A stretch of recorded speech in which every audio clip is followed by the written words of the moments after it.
ये रमल विद्या क्या है? ये पहली बार सुना है मैंने। रमल विद्या दुनिया की सबसे प्राचीन विद्या है। भूत, भविष्य और वर्तमान बिना किसी के डेट ऑफ बर्थ के, बिना किसी के नाम के कुछ भी पता कर सकते हैं। यानी ये रमल के पास से होता है। मैंने पिछले 12 सालों से इस पे 11 लाख से भी ज्यादा मंत्र जाप किया है, तो मेरी इसकी एनर्जी मैच होती है और आंसर निकलते हैं और ये बहुत काम करती है। पर अनफॉर्चुनेटली क्या रमल ज्योतिष का प्रयोग जीवन के हर क्षेत्र में किया जा सकता है? कोई क्षेत्र ही नहीं है जहाँ पे नहीं यूज कर सकते हो। चलिए अब ब्रांड लोगोस के बारे में बात करते हैं। तो लोगों की पहली छवि क्या मायने रखती है और क्यों मायने रखती है? आप जब इस दुनिया में जाओगे, सब कुछ आपका पराक्रम करके, बिजनेस के एंगल से मैं बात कर रहा हूँ, तो आप याद नहीं रखे जाओगे, आपका ब्रांड याद रखा जाएगा। आज हमको नहीं पता थम्स अप के पीछे कौन है, पर थम्स अप है। धीरूभाई अंबानी नहीं है, पर रिलायंस है। तो क्या लोगों का प्रभाव ब्रांड की सफलता में बहुत महत्वपूर्ण होता है? साइकोलॉजी में ऐसे बोला जाता है कि human being forgot alphabets but they remember pictures. Picture is what? Your logo. और क्या लोगो बदलने से ब्रांड की छवि बदल सकती है? अभी देखो मैम, मैं बदल सकती है उसका भी एग्जांपल देता हूँ और बिगड़ सकती है वो भी बता देता हूँ आपको। आपने एक ब्रांड सुना, वीरा? तो लोकप्रिय लोगो और क्लासिक लोगो दोनों में क्या फर्क होता है? मैम, क्लासिक लोगो सिर्फ आर्टिस्ट लोगों को समझेंगे कि बहुत लाजवाब डिजाइन बनाई है, थॉट प्रोसेस है, ये है, लेकिन उससे पैसा तो मिलेगा नहीं। पैसा किससे मिलने वाला है? लोकप्रिय लोगों से। तो one of my favourite topics now signature पे आते हैं। हाँ? तो आपके हिसाब से हस्ताक्षर किस हद तक व्यक्ति के व्यक्तित्व को दर्शाता है? मैं किसी की भी सिग्नेचर देखकर उसके बारे में 20 चीजें कम से कम ऐसी बता सकता हूँ। 20 चीजें मिनिमम, जो सिर्फ उस व्यक्ति को मालूम है और दूसरे मुझे मालूम रहेगी। Wow. And this is the power of your signature. तो क्या कोई व्यक्ति अपने हस्ताक्षर से अपने भाग्य को बदल सकता है? 40,000 लोगों ने तो बदल दिए आज तक, तो आपके भी बदल सकते हैं। थैंक यू गुरुजी। आपने अपना नॉलेज हमारे साथ दिल से बांटा है।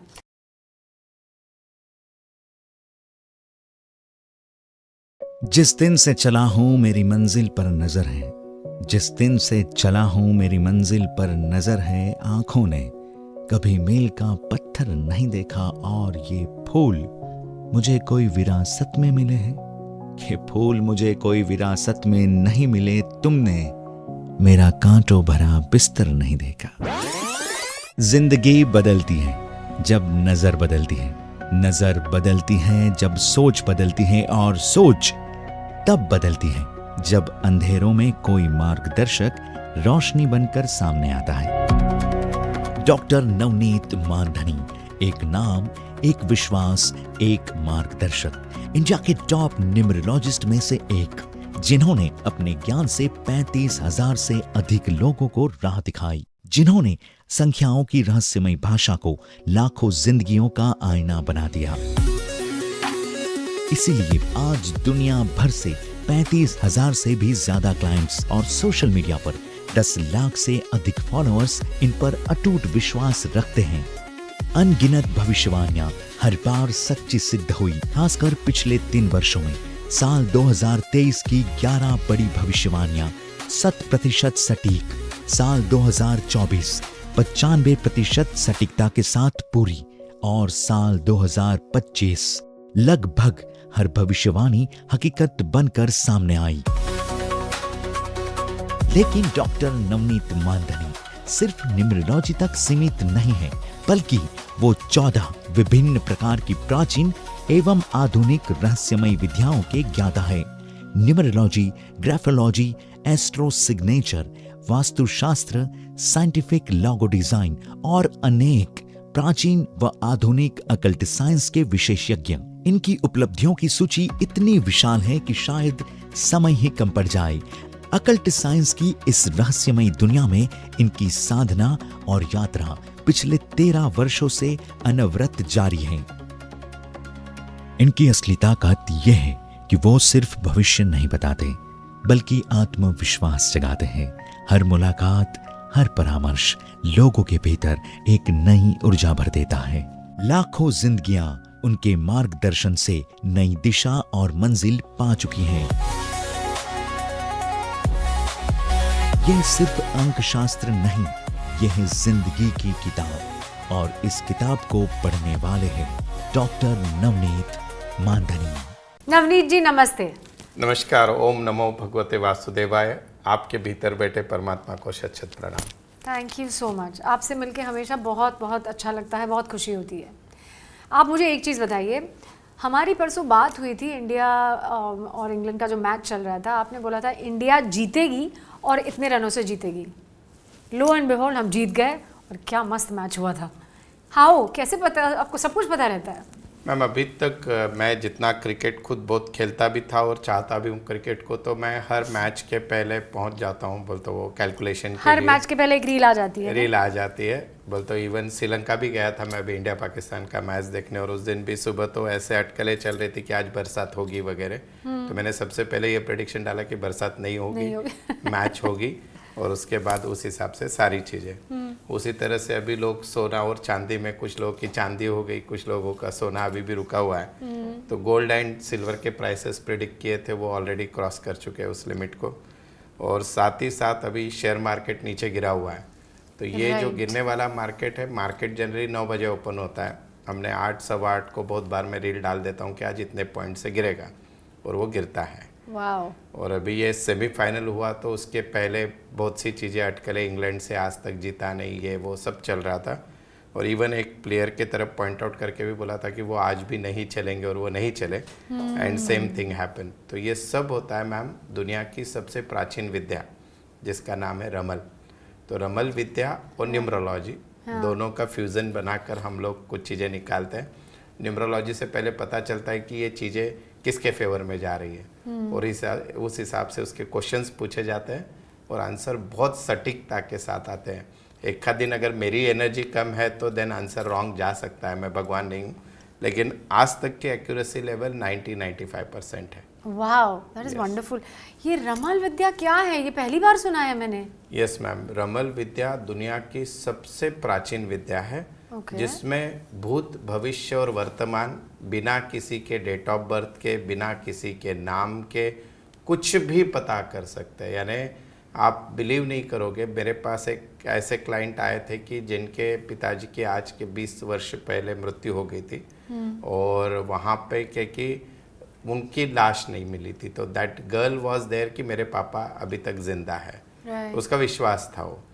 तो कुछ रंजिश थी, उसके कारण मृत्यु हुई। तो फिर हमने बोला कि हम रमल से, उसको किसी ने बताया देख सकते हैं क्या, तो हमने रमल विद्या से उसको देखा। तो उसमें सबसे पहले तो ये आंसर आया कि वो अभी जिंदा है। ओह वाह। तो शायद जिंदा है तो मैं हवा में भी बोल सकता हूँ, फेक भी हो सकता है। तो फिर हमने दूसरा उसमें ढूंढ के निकाला कि वो कहाँ पर है। तो इंडिया के किस राज्य में, किस साइड में है वो बताया। वहाँ पे आजू बाजू की लोकेशंस थोड़ा ये किया। 20 दिन लगे उनको ढूंढने को, और बस 20 दिन में मिले वो। और उसके बाद भी हमने उसको ये बोला कि वो मिलेंगे भी और वो वापस भी नहीं आएंगे। तो उन्होंने उनको आइडेंटिफाई किया, एंड ही सेड कि मैं इस जीवन में बहुत खुश हूँ, वापस आना नहीं चाहता हूँ। तो इतनी ज़्यादा सटीकता इस विद्या में है रमल के। हमारे यहाँ पे एक मुंबई के पर काफी, वो है क्या? व्हाट इज रमल? बता रहा हूँ। तो मैम पहली बार सुन रही हूँ मैं, इसलिए बहुत ये है फैसिनेशन ना मैम, ये रमल के पासे होता है, ठीक है। ये तो पब्लिक को बताने को, ये पंच धातु के आप ले सकते हो हाथ में, लेकिन जो मैं ओरिजिनल यूज करता हूँ वो गोल्ड वाले हैं पूरे, ठीक है। तो ये रमल के पासे जो है, ये विद्या माँ पार्वती ने, जब भगवान शंकर और पार्वती माँ का ऐसे ये था, बोलते कथा है पौराणिक, कि दुनिया में सारे प्रश्नों का, जटिल प्रश्नों का उत्तर दे सके ऐसे कोई ज्योतिष विद्या है क्या, तो जिसमें कोई प्रश्न का संदर्भ ना हो। तो उस समय इन पासों का निर्माण हुआ काल भैरव के हाथों से, और तब से लेकर आज तक ये विद्या सबसे ज़्यादा, पहले तो अरब कंट्रीज़ में ज़्यादा फेमस हुई, फिर इंडिया में आई, फिर इंडिया से वापस बाहर गई, शुरुआत इंडिया से, फिर बाद में। और पुराने राजा महाराजा जो थे, अभी जैसे फॉर एग्जांपल अभी बताया जा रहा है कि ईरान में युद्ध चल रहा है, और वहाँ के जो प्रेसिडेंट या जो भी मैन है उनकी मृत्यु हो गई। तो पुराने ज़माने में इस बेसिस पे सारी सत्ता बदल सकती थी, क्योंकि तब तो मोबाइल नहीं थे, मैसेंजर आते थे। तो वो मैसेंजर सही बोल रहा है कि नहीं, बोलते तब का लाई डिटेक्टर टेस्ट यानी रमल विद्या थी। That is the beauty of this. और दूसरी चीज़, इसके बेसिस पे दुनिया के कोई भी प्रश्न, आदमी कितने साल जिएगा, बच्चे कितने हो गए, शादी कब होगी, नौकरी मिलेगी या नहीं, और अच्छा हाँ या ना तो बहुत ईजी है मैम, कब तक होगा। बोलते एक मुझे पूरा IPL का मैच याद है कि मैंने टॉस से लेकर मैच के एंड में, अभी क्रिकेट में 240 बॉल होते हैं, कितने रन बनेंगे, कितने विकेट जाएंगे, कितने विकेट से जीतेंगे, वो भी रमल से निकाला है। शेयर मार्केट की प्राइस निकालते हैं हम, अपर लेवल, लोअर लेवल, ये रमल विद्या है। लेकिन इसको सबसे इम्पॉर्टेंट है, ये सीखना बहुत ईजी है, मैं किसी को भी 2 दिन में सिखा सकता हूँ। इसके लिए सबसे इम्पॉर्टेंट है इसकी साधना। साधना यानी मंत्र जाप। तो ये जो पासे आपके सामने हाथ में दिए, ये कोई साधारण पासे नहीं है। मैंने पिछले 12 सालों से इस पे 11 लाख से भी ज़्यादा मंत्र जाप किया है। तो मेरी इसकी एनर्जी मैच होती है और आंसर निकलते हैं। और हमारे पास ऐसे ऐसे कॉर्पोरेट क्लाइंट्स हैं जो एएमसी टाइप होता है, साल भर में 10-20 क्वेश्चंस पूछते हैं और उनके हर प्रश्नों का उत्तर, इसमें इन्वेस्ट करना है नहीं करना है, कोर्ट केस करूं, जीतूंगा हारूंगा, डिवोर्स के केसेस आते हैं, इन्वेस्टमेंट के आते हैं, घर लूँ या ना लूँ, इस लड़की से मैं शादी कर रहा हूँ, मुझे इसका चारित्र्य नहीं पता कैसे है, या ये लड़के की फैमिली कैसी है, हर चीज़ you name it we have it. और जिसको डेट ऑफ बर्थ नहीं लगती है, नाम नहीं लगता, खाली आपकी एनर्जी लगती है। और जस्ट आप जब प्रश्न पूछते हो, इसको मैं ऐसे हाथ में रखता हूँ और बस ये ऐसे, आपने वो शकुनी मामा देखे होंगे रामायण, वो महाभारत में पास है, बस उसी बेसिस पे इसका आंसर निकलता है।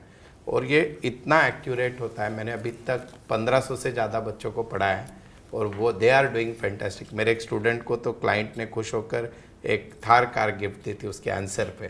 तो इतना ज़्यादा ये है रमल का, और ये बहुत काम करती है। पर अनफॉर्चुनेटली जिसका जन्म हमारे भारत देश में हुआ, पर ये आज भारत से लुप्त हो चुकी है। मेरे ख्याल में हार्डली 5-7 हज़ार लोगों को ये विद्या पता होगी। रियली? हाँ, मैंने सुना भी नहीं है लिटरली। yes. पर ये भी आप सिखाएंगे फिर? हम आपके जो कोर्स, ऑनलाइन कोर्स जो आप लेने वाले हैं, इसका अलग एक कोर्स होता है डेप्थ में, लेकिन अच्छा। इसका बहुत यूज होता है। आपके बॉलीवुड से ही एक सेलिब्रिटी मेरे पास आई थी मैम, जिनको कि लाइफ में अप एंड डाउन सबके चले रहते हैं, पर उनका प्रॉब्लम ये था कि उनको उनकी डेट ऑफ बर्थ पता नहीं, ओरिजिनल, ठीक है। पर उनके कुछ लाइफ के इंसिडेंसेस उन्होंने मुझे बताया।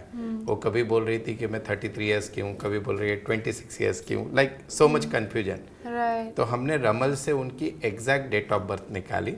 और फिर झूठ भी हो सकती है ना मैम, ये मैं बोल रहा हूँ क्योंकि उनको तो पता नहीं। तो फिर उसके बाद मैंने उनके लाइफ के इवेंट्स बताए उनको, बाद में शादी कब हुई, बच्चे कब हुए, देन शी कन्फर्म कि ये सही है।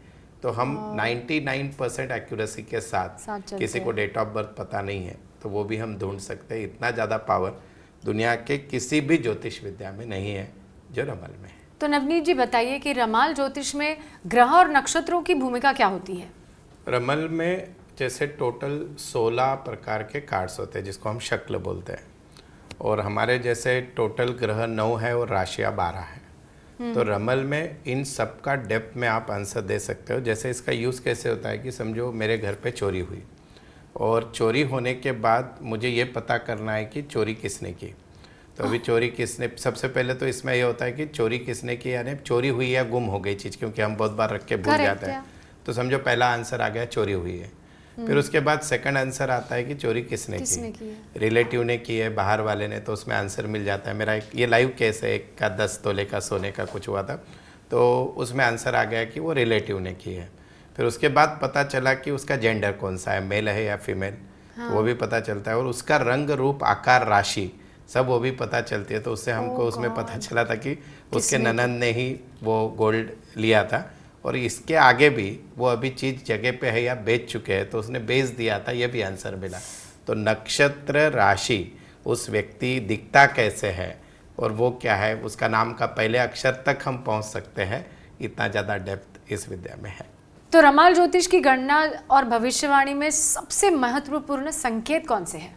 सबसे पहले तो आंसर का आना, हाँ या ना, क्योंकि हर दिन आपके आंसर का जवाब नहीं आता है।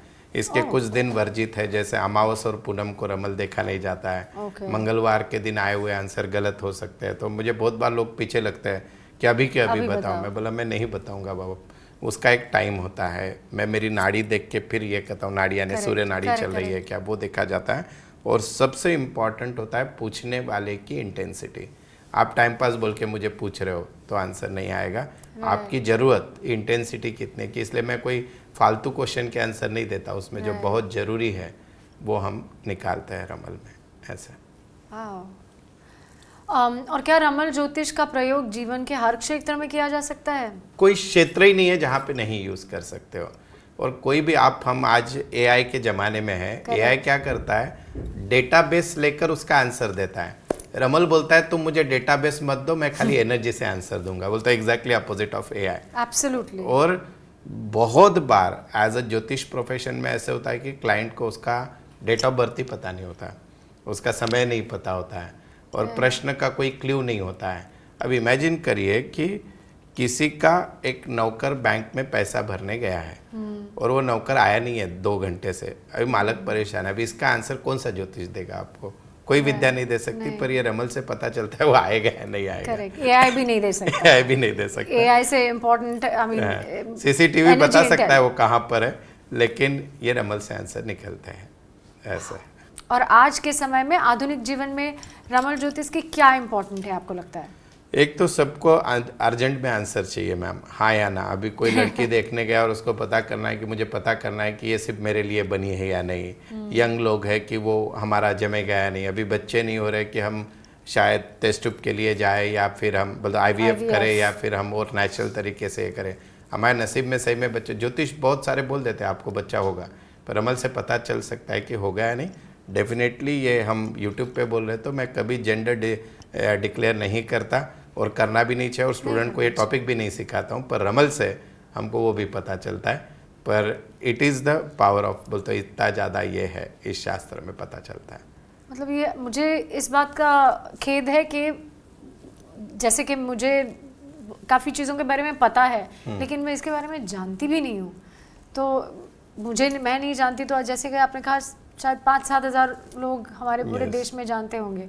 अगर ये इतना प्राचीन विद्या है तो फिर इसमें और एक होता है, जैसे हमारे बहुत लोगों को है ना, ये नहीं पता कि हमारी कुल देवी कौन सी है हिंदू धर्म में, या बहुत लोगों को ये भी नहीं पता कि मैंने किस भगवान की उपासना करनी चाहिए। तो वो भी रमल से पता चलता है। और इसका एक सबसे अच्छा पहलू है, हम साल के शुरुआत में पहले दिन रमल के पास से या कार्ड्स निकालते हैं, जिससे हमको तभी पता चल जाता है कि ये साल पूरा कैसा जाने वाला है, मतलब अच्छा जाएगा खराब जाएगा। और रोज़ सुबह अगर मैं मेरी खुद की रमल कुंडली बनाऊं, अगर मेरा बहुत बड़ा बिजनेस या चीज़ है तो मुझे, या हर मंथ का, तो मेरे मंथ में किस सेक्टर में मुझे प्रॉब्लम आने वाला है और कौन सा सेक्टर मेरा अच्छा रहेगा, वो भी पता चलता है। इतना ज़्यादा पावर इस रमल। अभी 1 जैन तो निकल गया, लेकिन मेरा बर्थडे अभी गया है इसी हफ्ते, तो मैं आप करके मुझे बता सकते कि ये साल मेरे लिए कैसा होने वाला है? करेक्ट, पक्के से। और इसके लिए क्योंकि हमको रमल के पासों की भी जरूरत नहीं, मैं खाली आपको फ़ोन लगाऊंगा और बोलूँगा मैम कोई भी 16 नंबर मुझे बताइए, कैसे भी 2 डिजिट 3 डिजिट 4 डिजिट, खाली बस आप मन स्थिर करके बताओ तो भी मैं आपको आंसर दे सकता हूँ। मतलब ये क्या हुआ? ये रमल में क्या होता है कि जैसे हर व्यक्ति तो मेरे पास आके वो पासों को हाथ नहीं लगा सकता, मैं मेरे प्रश्न पर आप बैठे हो यूएस में, मेरे एक यूएस के क्लाइंट है जिनका अभी एक, आप इमेजिन नहीं कर सकते हो, 6 करोड़ US डॉलर उतने का कोर्ट केस था, राइट। 6 करोड़ US डॉलर यानी इट्स अप्रोक्सीमेटली 500 करोड़, उससे भी ज़्यादा इंडिया के। तो उन्होंने मुझे क्वेश्चन पूछा था कि हम ये लीगल केस करेंगे तो जीतेंगे क्या, और नहीं करेंगे तो उनको बहुत बड़ा लॉस होने वाला था। अब वो तो वहाँ पे बैठे यूएस में, तो मैंने उनको 2 चीज़ें दी। इसके कार्ड्स होते हैं, हमने कार्ड्स के नंबर पूछते हैं, नहीं तो बोलते हैं आप एकदम शांत बैठ जाओ और खाली मुझे कोई भी 16 नंबर 2 डिजिट 4 डिजिट बोल दो, उसकी एक कुंडली बनती है। उससे मैंने उनको आंसर दिया कि सामने वाला पहले ही इसमें आपको आके कॉम्प्रोमाइज़ कर लेगा, और उसने कॉम्प्रोमाइज़ किया, इनका जितना नुकसान हुआ वो भी मिला और आगे की भी बात उनकी बन गई। तो इतना ज़्यादा आप वर्ल्ड में कहीं पे भी हो, रमल से इसका आंसर मिलता है। हाँ। रमल ज्योतिष में कौन से नियमों और नैतिकताओं का पालन करना आवश्यक होता है? मैम सबसे पहले जो रमल शास्त्री है, जैसे मेरे 1500 स्टूडेंट, मैं खुद हूँ, तो इसकी बहुत बड़ी साधना है यानी आपको मंत्र जाप दिए जाते हैं, उसको आप प्रूव करना चाहिए। आप किसी भी धर्म को मानते हो तो आपको उस हिसाब से उसको चार्ज कर सकते हो। बोल तो ऐसे कुछ नहीं कि ये विद्या एक स्पेसिफिक हिंदू रिलीजन के लिए बनी है, क्यों आई ही अरब कंट्री से है, इसके नाम पूरे उर्दू में है, ठीक है। इसके जो यहाँ से निकली, यहाँ हुई संस्कृत, फिर अरब भाषा में, जैसे इसमें जो शक्ल होती है, शक्ल यानी फेस, तो वो उर्दू शब्द है। इज्जतमा नाम है इसका, फिर उकला नाम है, बहुत सारे ऐसे नाम है, लय्यान नाम है, तो ये सारे नाम उर्दू से आए। और ये इसकी जो साधना है, यानी आपको आपकी एनर्जी उससे अलाइन करनी होते हैं। जैसे टैरो कार्ड होता है, टैरो कार्ड में आप उस समय की सिचुएशनल आंसर दे सकते हो। इसमें accuracy wise, time wise arrow card में आप आए मेरे पास, बोले कि मेरा घर बनेगा क्या, एसेट बनेगा, हाँ। फिर नेक्स्ट क्वेश्चन क्या आता है, कब बने। तो इसमें आता है 6 साल 3 दिन और इतने दिन में बनेगा, ऐसे ऐसे बनेगा, दैट्स इट। तो this is the accuracy. Wow, that is amazing. और श्रोताओं के लिए कोई विशेष टिप्स या अभ्यास जो वो रोजमर्रा की जिंदगी में आजमा सकते हैं? रमल, आप बेसिक कोर्स सीख के आपका रोज का दिन का तो कुंडली बना ही सकते हो। Really? यस, कि आज का दिन मेरा कैसे जाएगा। समझो मेरा एक दिन आया था ऐसे ही कि मैं मुंबई के लिए निकल रहा था और सुबह सुबह मेरी पहली शक्ल खराब आ गई, बोलते आंसर इज नेगेटिव। हाँ। और आपको याद है कि बीच में एक बार मुंबई निकलते को ट्रैफिक जाम हुआ था अभी पिछले महीने, 32 घंटा वगैरह। तो मैं पुणे से निकल रहा था, लेकिन वो न्यूज़ सुबह सुबह आ गई कि ट्रैफिक जाम है, so I cancel that plan. तो that is the accuracy of रमल, जो डे टू डे लाइफ में आप यूज कर सकते हो। Oh my God, Yes. Wow. तो इस प्रकार से रमल हर कोई यूज कर सकता है। और इसका सबसे बड़ी चीज़ है, इसको कोई ज्योतिष के नॉलेज की जरूरत नहीं। लोग ज्योतिष देखते ही, कुंडली देखते ही ऐसे आंखें फिरने लगती है, तो इसमें कुछ भी नहीं।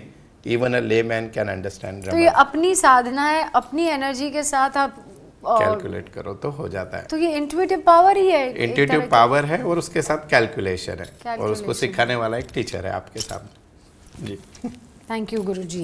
यस। चलिए अब ब्रांड लोगोस के बारे में बात करते हैं। तो लोगों की पहली छवि क्या मायने रखती है और क्यों मायने रखती है? और जैसे हमारे फिल्म के जो पोस्टर्स होते हैं वो भी तो लोगोज ही होते हैं ना एक तरफ से, तो आपको क्या लगता है इसके बारे में? सबसे पहले मैम, आप जब इस दुनिया में जाओगे, सब कुछ आपका पराक्रम करके, बिजनेस के एंगल से मैं बात कर रहा हूँ, तो आप याद नहीं रखे जाओगे, आपका ब्रांड याद रखा जाएगा। आज हमको नहीं पता थम्स अप के पीछे कौन है, पर थम्स अप है। धीरूभाई अंबानी नहीं है, पर रिलायंस है, राइट? कल और कोई नहीं रहेगा, पर जियो है, लाइक दैट। तो आपका ब्रांड का आइडेंटिटी आपके लोगों से होता है, आपकी सोच उसमें दिखाई देती है। राइट। आप जिस लोगो की डिज़ाइन, डीटीपी ऑपरेटर बोलता है लोगो में इतनी कौन सी बात है, मैं 10 डिज़ाइन देता हूँ, आप वही डिज़ाइन चूज़ करोगे जो आपका माइंड सेट है बिजनेस को लेकर। इसलिए मैं बहुत बार क्लाइंट को बोलता हूँ कि तुमको फर्स्ट इसमें देखते साथ जो पसंद आ जाए वो लोगो ये है। बोलता वो लोगो आपकी आइडेंटिटी। अभी मैं आपके इंडस्ट्री पे आता हूँ, बॉलीवुड में। राइट। मैं बहुत बार है ना ऐसे मूवी रिलीज फ्राइडे के पहले बोल देता हूँ कि ये मूवी का पोस्टर देख के ये मूवी चलेगी या नहीं चलेगी। तो वो कैसे पॉसिबल होता है कि लोगों का कलर, यानी मूवी के पोस्टर का कलर, नाम किस हिसाब से लिखा है, और उसको अगर वो मैच होता है तो बहुत सी मूवी का नाम आड़ा टेढ़ा लिख के भी हिट हो जाती है, और कुछ कुछ बहुत अट्रैक्टिव नाम बनता है और वो मूवी फ्लॉप हो जाती है। तो उसकी स्टोरी लाइन पे उसके कलर्स और उसके पोस्टर पे यूज़ किया गया फॉन्ट, इससे भी बहुत चीज़ें पता चलती है कि वो मूवी की स्क्रिप्ट और वो पोस्टर अलाइन हो रहा है कि नहीं। तो वहाँ पे भी लोगों का बहुत ज़्यादा इम्पॉर्टेंस है। हमारे पास जब डायरेक्टली, अभी आप तो इस इंडस्ट्री से है तो वो एग्रीमेंट किया जाता है, we should not disclose the name, लेकिन जब ये काम आते हैं पूरे, तो उस समय पे हमको देखना होता है कि राइट फ्रॉम, मैं तो प्रोड्यूसर के एंगल से पहले देखता हूँ क्योंकि पैसा उसको लगा है, और फिर नाम कैसे लिखा है। जैसे कि एग्जाम्पल के तौर पे अगर मूवी इससे रिलेटेड है, बहुत ज़्यादा उसमें स्टोरी जो है कि वॉर से रिलेटेड है या फिर कुछ ऐसे बहुत ज़्यादा विलन का रोल इम्पोर्टेंट है, तो उसमें हम रेड कलर को इम्पोर्टेंस देते हैं। प्यार वाली स्टोरी है या बच्चों से, सो पिंक कलर को उसका इम्पोर्टेंस दिया जाता है। बहुत सारे रंग है मूवी में, तो मल्टी कलर भी होता है बहुत सारे। तो ये चक द इंडिया, यस। तो मैम बहुत सारी चीज़ें आपके स्क्रिप्ट के हिसाब से अगर कलर रखो तो वो एनर्जी उसको मिलती है, तो वैसे ही बिजनेस को भी एप्लीकेबल होता है। Oh wow, great. ऑलराइट। तो ऐसे खतरे वाली फिल्म हो तो थोड़ा डार्क, हाँ, डार्क कलर होता है। अगेन फिर लव स्टोरी है तो अलग है, लव स्टोरी का एंड कुछ खतरे वाला हो रहा है तो अलग है। प्योरली कोई इंफॉर्मेटिव मूवी है तो वो अलग तरह से उसका पोस्टर बनना चाहिए, and that works very well. Wow, nice.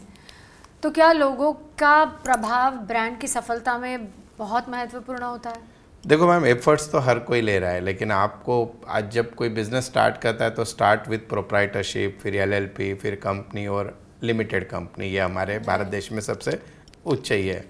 मैंने जितने भी लिमिटेड कंपनी तक लोगों को पहुंचाया है, वो बोलते हैं कि एफर्ट्स तो एक है, लेकिन एक जो एनर्जी हमको मिलती है, विजन जो मिलता है, वो लोगों से मिलता है। हमारे पास एक सक्सेस स्टोरी आगे भी मैं बताऊंगा, जिनका 2023 में प्रॉफिट लगभग 10 करोड़ था, अभी उनका इस साल का रिजल्ट आना है, शायद 200-250 करोड़ प्रॉफिट रहेगा विद इन 2 ईयर्स। तो I am not taking the credit कि वो लोगों के कारण हुआ है, बट एक एनर्जी उसके कारण मिलती है ऐसे। डेफिनेटली। और सफल लोगों की क्या खासियत होती है ये बताइए।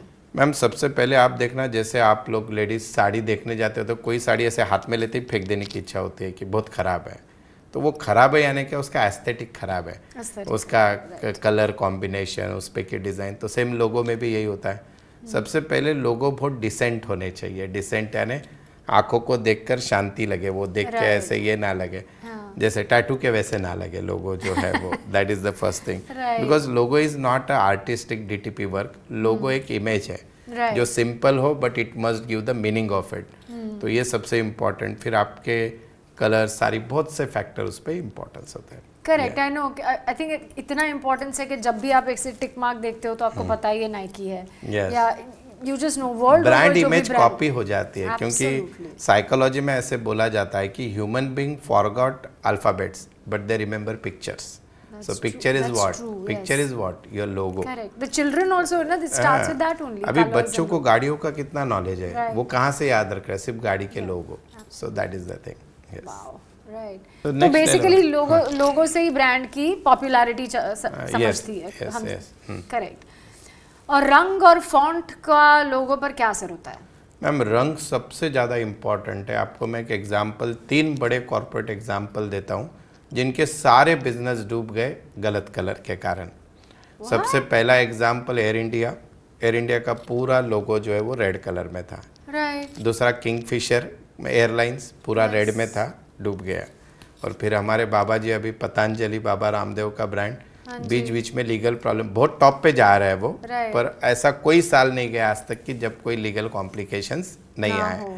उसमें भी कुछ एक अच्छी चीज़ है जिसमें बाबा जी बचे हुए ग्रीन कलर का शेड यूज़ किया है बोलकर, अगर वो पूरा ब्लड रेड होता तो देयर इज़ अ प्रॉब्लम। तो are you saying red is bad for airlines और logos? नहीं, देखो ये आधा अधूरा ज्ञान, कल से सब लोग रेड बंद कर देंगे नहीं तो। बिजनेस के टाइप के हिसाब से कलर यूज़ करना चाहिए। और दूसरा चीज़, जहाँ पे भी रेड का यूज़ ज़्यादा होता है, they do the business with lot of aggression, और वहाँ पे लीगल प्रॉब्लम आती है पक्के से। तो रेड का संतुलन में अगर आपने यूज़ किया तो रेड के उतना बेस्ट रिजल्ट कोई भी नहीं देता। Zomato is the best example. Red is the background, white ये आपको पता है क्या? जोमेटो का लोगो और एक व्यक्ति यूज करता है जिसकी इनकम जोमेटो से एकदम कम है, रोज की 500 रुपया है, वो भी यूज करता है। कौन? पानीपुरी वाला। आप कभी पानीपुरी वाले का बोर्ड देखते हो? पीछे लगा है वैसे रेड कलर में व्हाइट कलर से लिखा होता है पानीपुरी 10 रुपए, ये 20 रुपए। तो वो भी क्या यूज कर रहा है? लोगो ही यूज कर रहा है सबकॉन्शियस से। तो जितनी मेक माई ट्रिप है रेड में व्हाइट है। तो जहाँ पे भी मार्केट बहुत बड़ा होता है मास लेवल पर और कंपटीशन बहुत ज़्यादा है, तो वहाँ पे रेड में वाइट बहुत अच्छा काम करता है। तो कोई भी खाने पीने की जगह है वहाँ पे, कस्टमर जहाँ पे बहुत मास लेवल पे है वहाँ पे, पर उसका आपको क्या आना चाहिए, एक अच्छे डिज़ाइनर को कितना उसमें वाइट कलर यूज़ करना है और कितना रेड लेना है, that is very important. Otherwise उस बिजनेस में बहुत प्रॉब्लम आता है। तो कलर का बहुत इंपॉर्टेंस है। जैसे एजुकेशन सेक्टर, मैन्युफैक्चरिंग में ब्लू कलर ज़्यादा चलता है।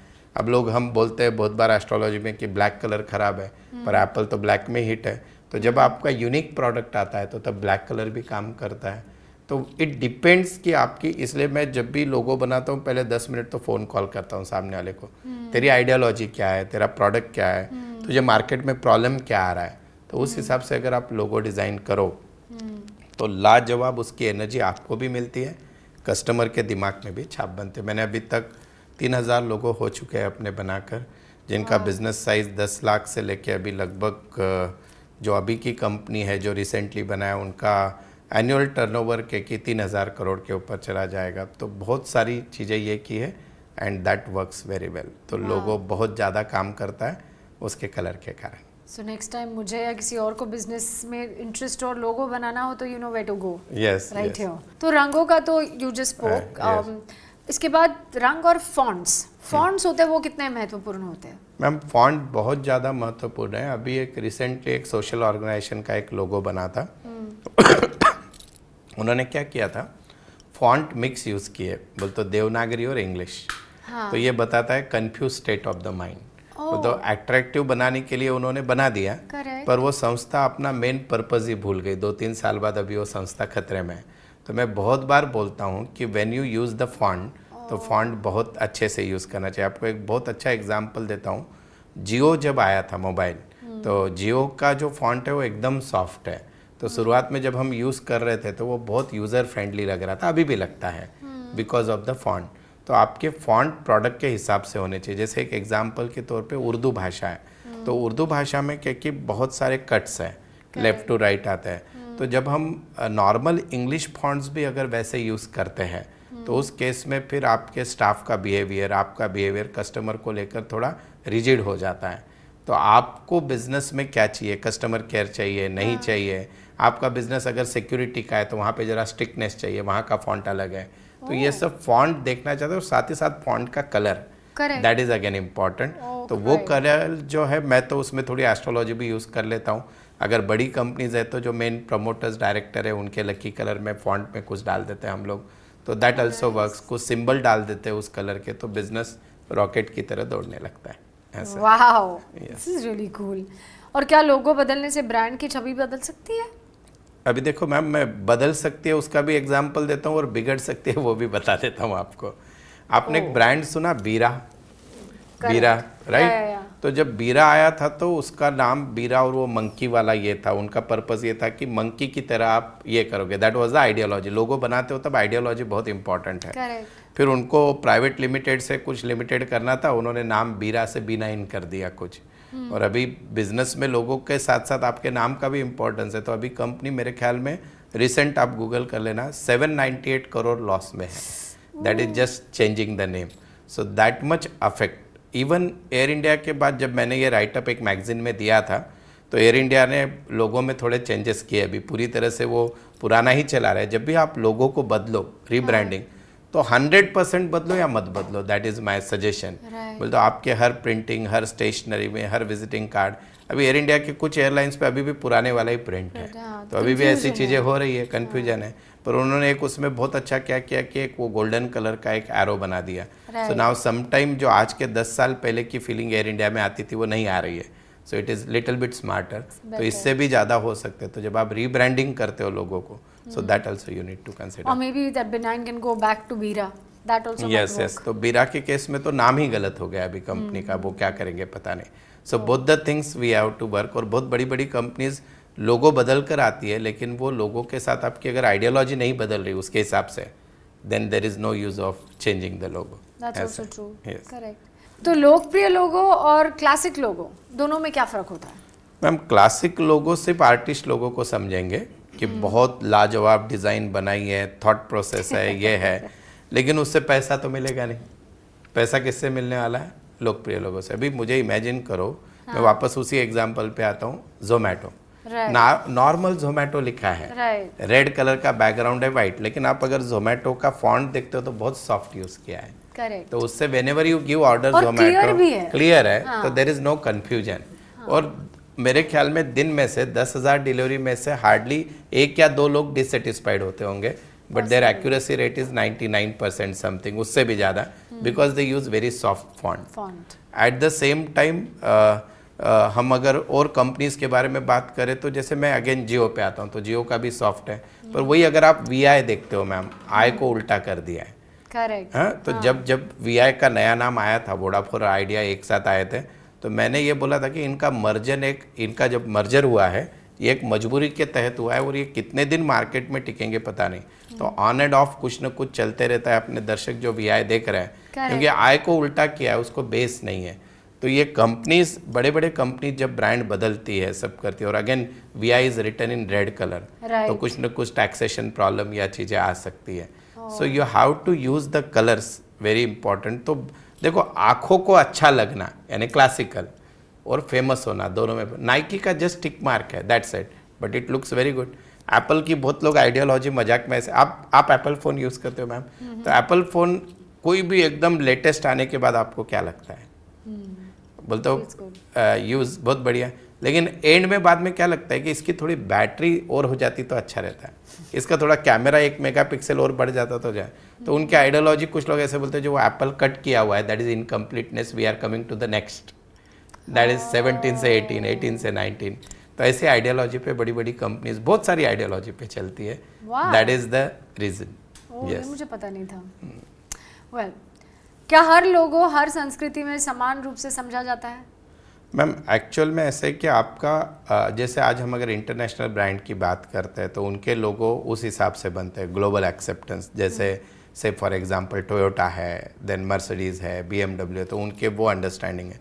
पर अगर मेरी गांव में एक होटल है तो वहाँ का मेरा सोच अलग रखना चाहिए लोगो बनाते वक्त. अगर मेरा ब्रांड अगर पूरे स्टेट वाइज जाने वाला है उस हिसाब से अलग रखना है. तो लोगों में संस्कृति बताना कुछ कुछ बिजनेस में ज़रूरी है, पर जब आप हायर लेवल पे जा रहे हो तो your logo should be simple without creating any confusion. जितना लोगो सिंपल रहेगा उतना जल्दी वो लोगों के दिमाग में जाएगा. Right, that's the idea basically. लोगों के दिमाग में जाए और वही बैठा रहेगा. हाँ, तो ही वो लोगो अच्छा है. सिंपल है. ब्रांड स्टोरी को लोगों में कैसे दर्शाया जा सकता है? सिंपल, सबने अभी भी गूगल करके देख सकते हो. अगेन मैं इनका एग्जांपल इसलिए भी ले रहा हूँ कि ये सक्सेसफुल भी हुए बहुत ज़्यादा. अभी हम इंडिया में अभी टॉप मोबाइल कंपनी में जियो का नाम है, सबसे ज़्यादा यूज़र है. Correct. पर आपको पता है जियो नाम कैसे पड़ा? Any idea behind it? नहीं, सुना नहीं.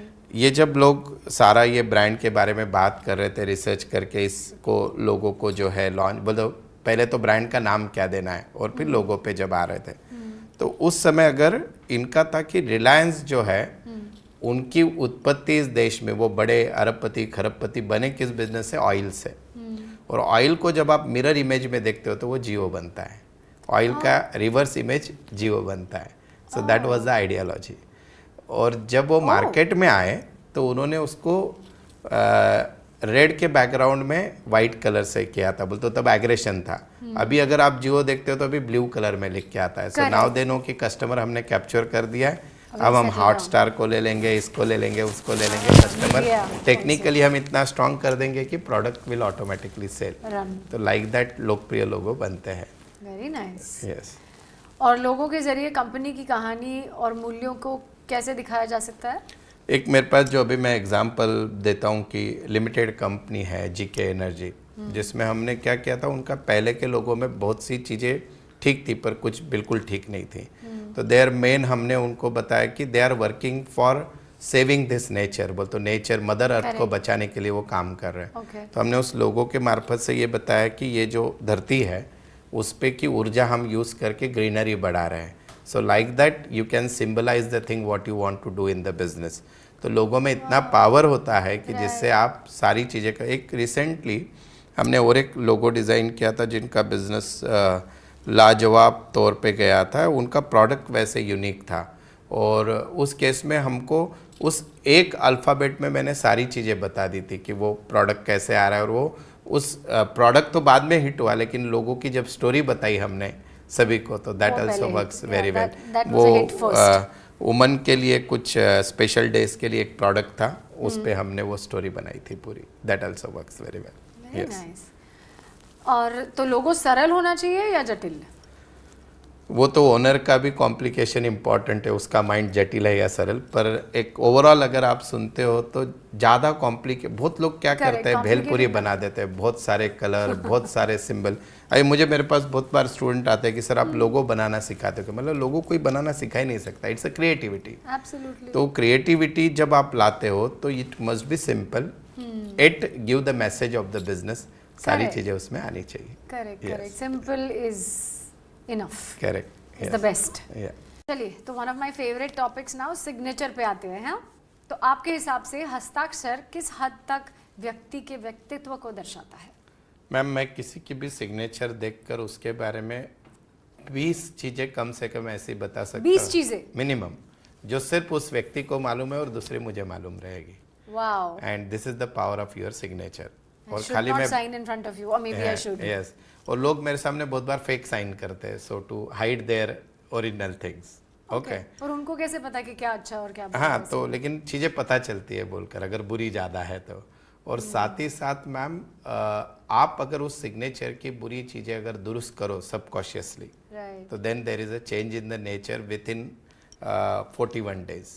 तो क्योंकि हैंडराइटिंग जो साइंस है, जिसको हम ग्राफोलॉजी से मैं कनेक्ट करता हूँ, तो हम जब भी लिखते हैं तो पहले ब्रेन से हमारे सेल्स हाथों के माध्यम से आते हैं और हम लिखते हैं। तो आपकी सोच बदलने के लिए हम ये रिवर्स मैकेनिज्म यूज कर रहे हैं, हम हैंड राइटिंग बदल रहे हैं। So if you change your signature you can change your luck.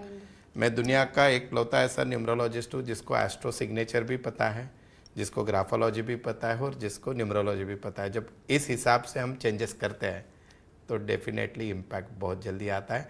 Unfortunately लोग सिग्नेचर की प्रैक्टिस कम करते हैं तो उसके इफेक्ट कम दिखाई देते हैं। Yes. तो क्या कोई व्यक्ति अपने हस्ताक्षर से अपने भाग्यों को बदल सकता है?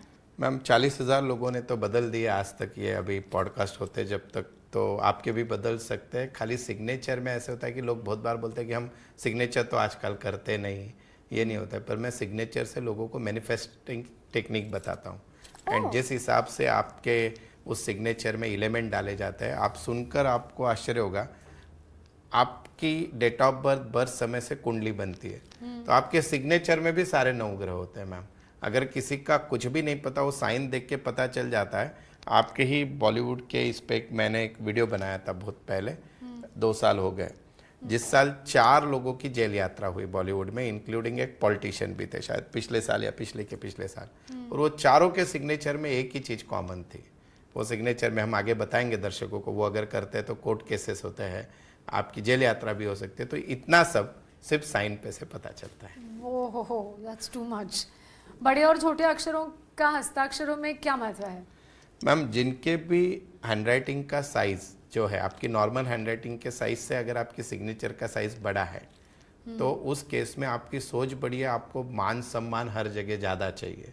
समझो आपका फॉन्ट साइज 12 है और सिग्नेचर का फॉन्ट 15-18 का है, आपको चाहिए, आपको मिलेगा चाहिए, या नहीं अलग वो बात नहीं, है, लेकिन चाहिए वो आप आपको। दिमाग में बैठा के रखोगे। ओके। और अगर हम लेडीज जनरली देखते हैं तो उनके फॉन्ट साइज छोटे होते हैं। तो जिनका फॉन्ट साइज छोटा होता है तो उनको पर्दे के पीछे रहना, किसी भी चीज का क्रेडिट लेना अच्छा नहीं लगता है। दे ऑलवेज बिहाइंड द यही रहता है। और मेनली ऐसे होता है कि वो संकुचित वृत्ति के होते हैं, अपने बारे में कम बताते हैं। और जिनकी समझो अभी कोई लिख रहा है, समझो ये मेरा नाम, ये मेरी नॉर्मल समझो मेरा हैंडराइटिंग का साइज है, और मैं इसको बनाते हो कि एकदम ऐसे बना रहा हूँ, ठीक है, तो आई नीड स्पेस मोर, और मेरा खर्चीला स्वभाव भी बन जाएगा। और एट द सेम टाइम मेरी नॉर्मल फॉन्ट साइज ये है, और मैं अगर सिग्नेचर एकदम बारीक कर रहा हूँ ऐसे छोटी सी, सो इट मीन्स मैं संकुचित वृत्ति का हो चुका हूँ। एट द सेम टाइम मैं बहुत कंजूस भी हूँ। तो जनरली लेडीज का सिग्नेचर का फॉन्ट साइज छोटा रहने का कारण खुद के पैसे बचा के रखते, भले पति का खर्चा करो, that is different. So that is the logic. तो अगर कोई लड़का लड़की देखने जा रहे हैं, मैं भैया साइन देख ले पहले, ये खर्चे वाली है या कैसे है, that you can think of ऐसे। और हस्ताक्षरों में लहरें और कलर्स का क्या अर्थ होता है? मैम लहरें जो होती है ना, बहुत से लोग क्या करते हैं, साइन के नीचे ऐसे रिवर्स आ जाता है ये, कुछ लोग ऐसे एंड में ऐसे ये कर देते हैं। सो अगर किसी की भी साइन का लाइन नीचे से रिवर्स आ रहा है तो ये लास्ट मोमेंट प्लान चाहिए। जिनके साथ आप गोवा का प्लान करो, आप रेलवे स्टेशन पे, ये घर पे बैठा है, तो every day they change the plan, they are not fix. और लहरें जो होते हैं, they keep the work incomplete. बोलते बहुत बार लहरें जो लास्ट में निकालते हैं, अगेन उसका टाइप होता है, गार्लैंड्स बन रहे, क्या बन रहे, but generally they keep the works incomplete। इसका बहुत ज्यादा इम्पैक्ट उनके I'm glad मेरे दोनों भी नहीं है। यस, और अगर है तो बदलिए, बोलता at least put the straight line, that is very important. पर ये स्ट्रेट लाइन टेढ़ी हो रही है। और कुछ लोग तो ऐसे होते हैं मैम, इसकी 2 लाइन ड्रॉ करते हैं, इनका तो स्टोरी बहुत अलग है। इनके यहाँ पे ऐसे होता है कि ये अगर घर से अभी लॉक लगा के भी आ गए तो इनको गाड़ी में लगता है कि शायद मैं खुला छोड़ के आ गया। ट्रेन में भी बैठे, फ्लाइट में भी बैठे, अनाउंस हो गई, फिर भी बाजू वाले पूछोगे दिल्ली जा रही है क्या flight. So it is a confuse state जब 2 लाइंस होती है। तो ये सही है या गलत, इनका क्या होता है, इनके मम्मी ने बचपन में इनको, अब ग्रोइंग के समय क्या किया जाता है कि इनको हर चीज 2 बार चेक, बेटा तू पहुंच गई क्या, तूने बैग लिया क्या, तो ये तब से आदत बन गई हर चीज 2 बार चेक करना। तो अभी अच्छा है या खराब तो it depends, but generally it's a wastage of time. It is of course, definitely. तो ऐसी चीजें इससे पता चलती है, वेव्स और लाइंस से। करेक्ट। तो और कोई हस्ताक्षर में बहुत तेज रेखाएं बनाता है तो इसका क्या मतलब होता है? हम जब साइन करते हैं, मैं बहुत बार बोलता हूँ कि आप उसका वीडियो भी बताओ मुझे, आप कैसे करते हो। तो कुछ लोग होते हैं साइन एकदम स्लो करते हैं और कुछ लोग एकदम फास्ट करते हैं और कुछ लोगों का स्पीड मॉडरेट होता है। जो फास्ट करते हैं they are the fast decision maker और गुस्से वाले भी होते हैं। और जो स्लो साइन करता है दे थिंक एंड साइन। पर बहुत ज्यादा स्लो करना ये प्रोकास्टिनेशन है। Correct. Because it's means you have the ability, आपके अंदर वो ताकत है, फिर भी आप वो कर नहीं रहे हो। बोलते एग्जाम्पल मैंने ये साइन कर दी है, ये फास्ट वाली हो गई, पर एक कोई व्यक्ति अपना लिखा जा रहा है तब तक एग्रीमेंट होके घर भी बिक गया, ऐसे भी ना हो। तो the moderate speed is very good, पर ज्यादा स्पीड वाले के डिसीजन गलत जाते हैं।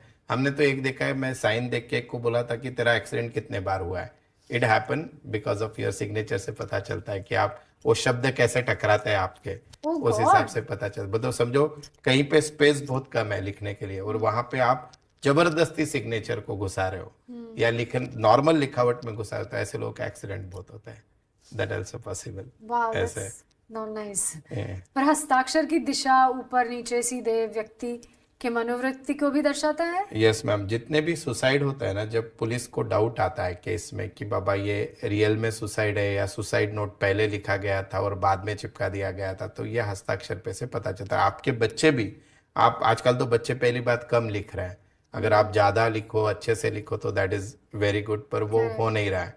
तो उस केस में क्या कि आपको याद रखना है कि जब भी आप लिखो, हैंडराइटिंग ये करो, तो हैंडराइटिंग प्लेन पेपर पे लिख के देखिए। अगर आपकी हैंडराइटिंग स्ट्रेट आ रही है, सिग्नेचर स्ट्रेट आ रही है, सो दैट इज गुड। पर आपका जैसे ये स्ट्रेट है, so that is target oriented. अगर ऊपर की तरफ जा रही है ऐसे, सो दैट इज एम्बिशियस। हम बोलते हैं कि वो सोच है लाइफ में ग्रोथ के बारे में। पर अगर नीचे जा रही है, this is the symbol of depression. तो जितने भी हमने सुसाइडल नोट्स आज तक लाइफ में देखे हैं, तो आदमी सुसाइड करते वक्त अति उत्साही होता है या निगेटिव होता है, डिप्रेशन में होता है। तो जब आपकी हैंडराइटिंग नॉर्मल पेपर पे नीचे जा रही है, साइन नीचे आ रही है, that is the symbol of depression. अब होता क्या है, आधा ज्ञान खतरे में जान। अब मैंने यहाँ पे बोल दिया पॉडकास्ट में कि ऊपर लेके जाना अच्छा है, पर अब लोग लेके गए 45 डिग्री 60 डिग्री। तो फिर आपके सबसे चहेता एक्टर शाहरुख खान साहब, तो इनकी साइन बहुत ऊपर जाती है 45 डिग्री। तो इनको सबसे ज्यादा मेडिकल प्रॉब्लम आज तक इनके पीठ का दर्द रहा है, गर्दन और पीठ। तो आप जब भी क्या कि 15 डिग्री के ऊपर अगर साइन लेके जाते हो, तो इनको पक्के से कमर दर्द, स्पाइन का प्रॉब्लम होता है। क्योंकि एक आधा आदमी अगर दिन रात ऐसे ही देखेगा तो उसके गर्दन पे प्रेशर आएगा। तो straight is good. Ratan Tata जी है, देन अपना क्या कि बिल गेट्स है, इनके जो साइन है, मुकेश अंबानी, ये स्ट्रेट है, टारगेट ओरिएंटेड। लता मंगेशकर, सचिन तेंदुलकर, ये सबकी ऊपर जाती है sign, so they are ambitious ऐसे। तो उस हिसाब से साइन को देखना चाहिए ऐसे। तो 45 डिग्रीज के ऊपर ना करे बेसिकली। नहीं मैम, इवन 15 डिग्री के ऊपर ना करे बेसिकली। यस।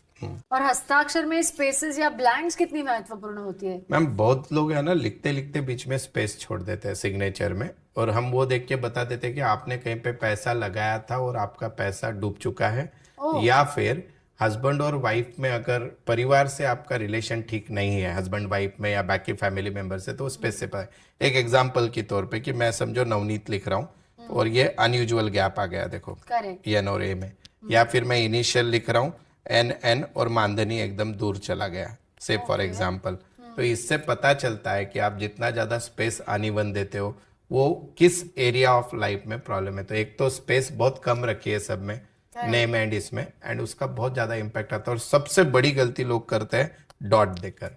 तो डॉट नहीं, इनिशियल के बीच में डॉट देना है ना, बीमारियों को निमंत्रण देना है। God. इसका लॉजिक क्या है कि समझो मेरा ब्लड का फ्लो स्टार्ट हो गया, मैंने ऐसे एन लिखा राइट, और फिर रुक गया, फिर लिखा, फिर तो मैं क्या कर रहा हूँ, मेरे बॉडी के ब्लड को बार बार रोक रहा हूँ। तो it will affect on health also. तो हम जनरली, हमने अभी बहुत बड़ा रिसर्च कैंसर पे चालू है कि हम अर्ली स्टेज पे कैंसर डिटेक्ट कर सकते हैं क्या सिग्नेचर से। मेडिकल साइंस अपना काम कर रहा है, पर अगर बीमारियां तो बहुत पता चलती है।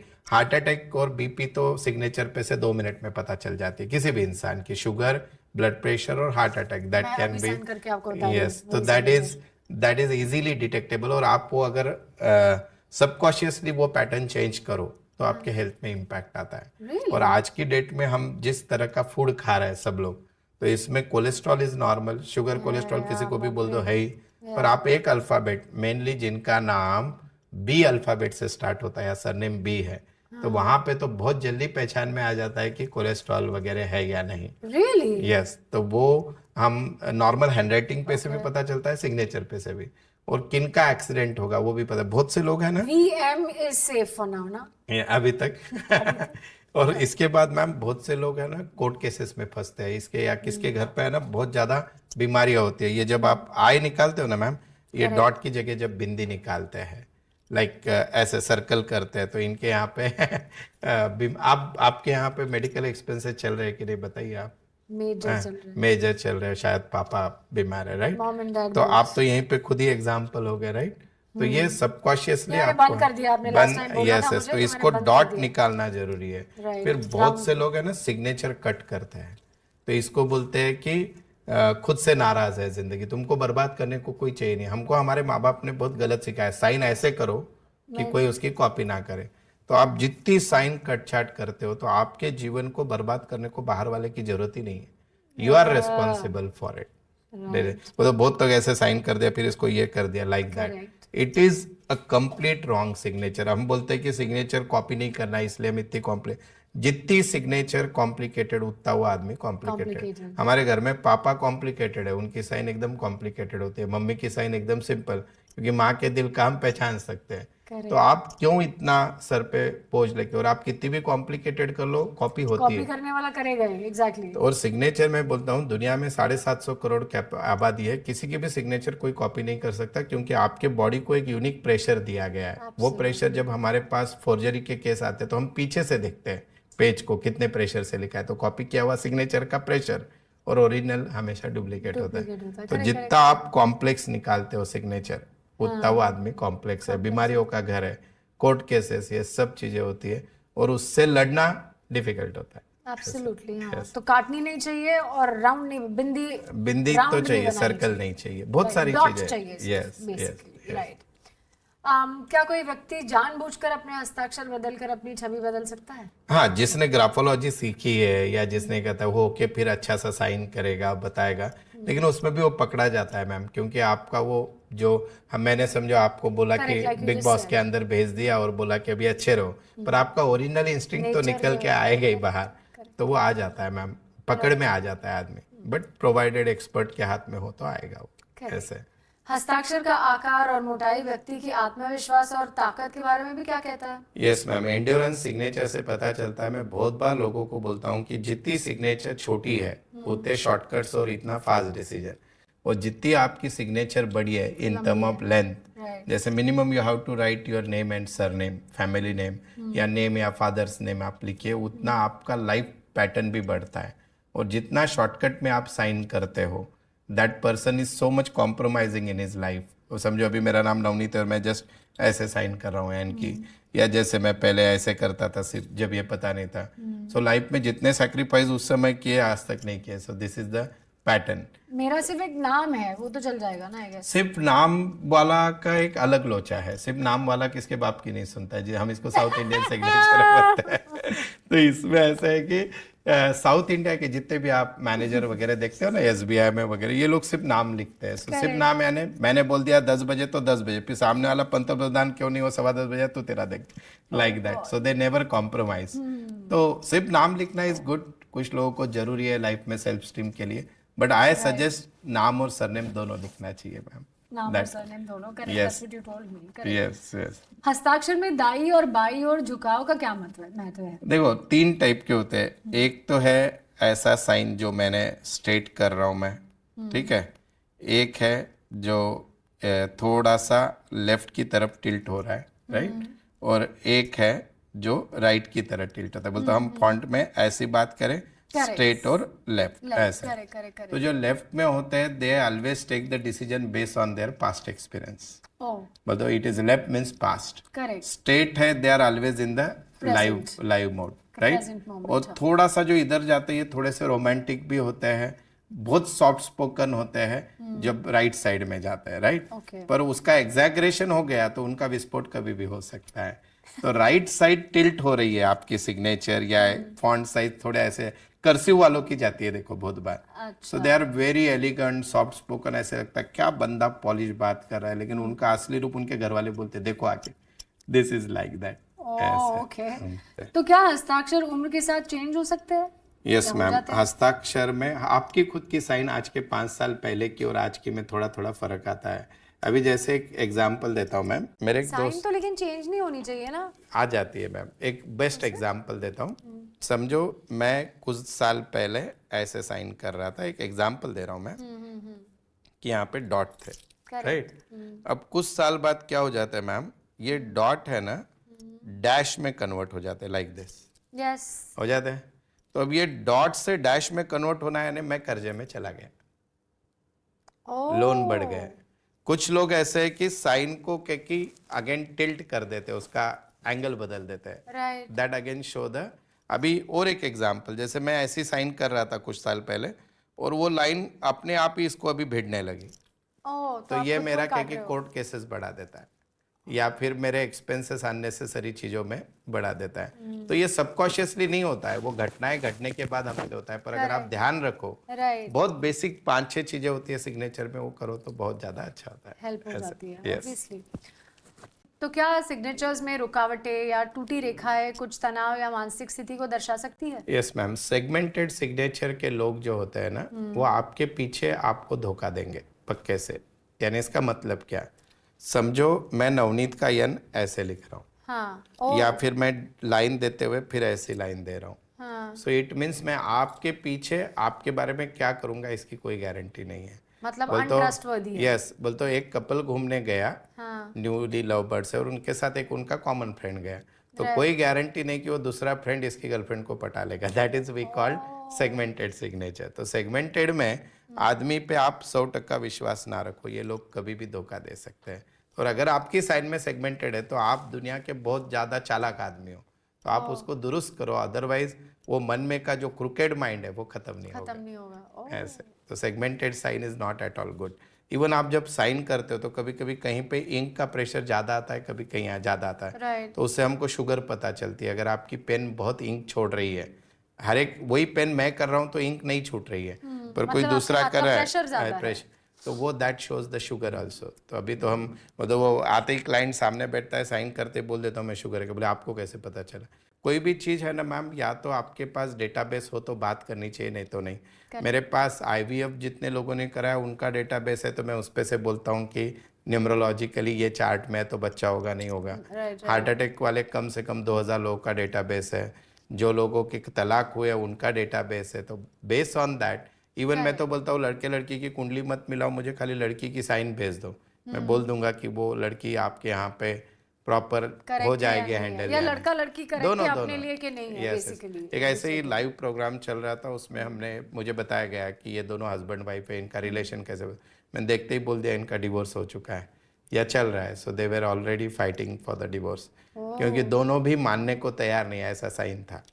जब हम सिर्फ नाम लिखते हैं, अगर हस्बैंड वाइफ दोनों भी सिर्फ नाम लिख रहे हैं, उसमें भी पहला अल्फ़ाबेट बड़ा लिख रहे हैं, समझो से फॉर एग्जांपल मैम मैं ऐसे नवनीत लिख रहा हूँ, और कोई समझो मेरी वाइफ है वो उसका नाम पूरा लिख रही है और बिना कॉम्प्रोमाइज़ के बिना है, तो फिर एक म्यान में दो तलवार नहीं रह सकती। तो उसमें बहुत सारी चीज़ें देखनी होती है, but like that it happens in the life. Wow, Yes. Okay.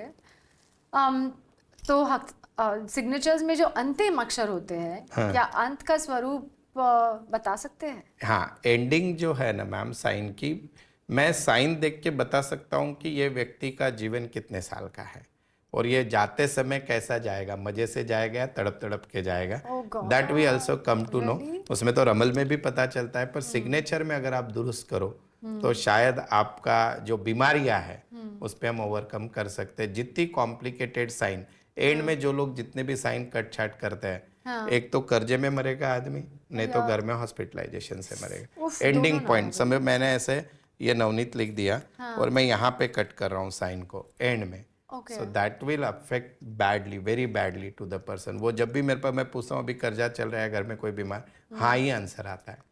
तो क्या मतलब बेसिकली जो आप कह रहे हो, जो साइन है वो अगर स्ट्रेट करो, नीचे एक लाइन दो, तो that is the best thing to do. सबसे पहले तो साइन अच्छी करनी है तो मेरे पास आओ, लेकिन फिर भी आप पॉडकास्ट देख रहे हो तो आपने 5 चीजें करनी चाहिए।